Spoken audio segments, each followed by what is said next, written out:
Le 11 décembre dernier à Namur, le Parlement wallon a décerné pour la première fois le prix Passeur de mémoire.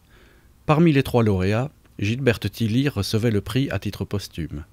Paul Batten, néerlandophone de la province d'Anvers, a lui aussi été récompensé pour son infatigable travail dans la perpétuation de la mémoire. Absent, il était représenté par sa fille. André Bertouille, ancien ministre et membre du conseil d'administration de l'Institut des vétérans, a aussi été plébiscité pour ce prix. Recevoir un prix quand on a 81 ans, ça peut paraître inodin, mais ce prix, je l'ai dédié à tous les prisonniers politiques, aux victimes de la guerre, parce que j'ai aussi eu la tristesse de perdre mon père. J'avais 12 ans, il est décédé dans un camp de concentration comme prisonnier politique. Et toute ma vie, je me suis évertué à défendre cette idée de passeur de mémoire. Je pense qu'il est important que les professeurs d'histoire et tous les professeurs rappellent les sacrifices qui ont été consentis par un grand nombre de Wallons. Et je crois qu'il fallait faire ce que le comité Démocratie et Liberté a décidé de faire pour continuer à en parler. Maintenant, nous allons rentrer dans la période des anniversaires, 100e anniversaire de la guerre 14-18. Beaucoup de choses se réalisent.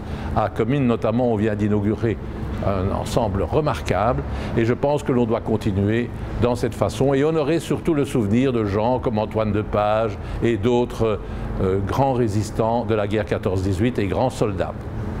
Eh bien, je viens de plaider à la tribune, je ne sais pas si vous avez entendu mon intervention, pour qu'une initiative soit prise par le Parlement actuel, le Parlement wallon, duquel, après les prochaines élections, vont être désignés un certain nombre de sénateurs qui siégeront dans le nouveau Sénat, pour qu'ils soient attentifs à ce que dans aucun accord gouvernemental, on ne prévoit la suppression de l'Institut des vétérans, Institut national des invalides de guerre, qui rend encore beaucoup de services, notamment par son service social, aux personnes âgées qui ont été des victimes de la guerre et qui doit maintenant surtout développer son travail en faveur des vétérans.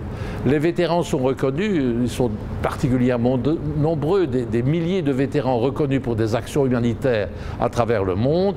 Il faut maintenant que l'Institut puisse mener des actions plus importantes encore en faveur des vétérans qui le méritent. Et rien que pour eux, après la disparition des victimes de guerre de 1914-1918, il n'y en a plus maintenant, de 40-45, il en reste encore beaucoup. Après cela, il y aura toujours les vétérans dont l'Institut devra s'occuper. Et je me battrai et j'espère que les parlementaires wallons se battront pour que l'Institut soit sauvé.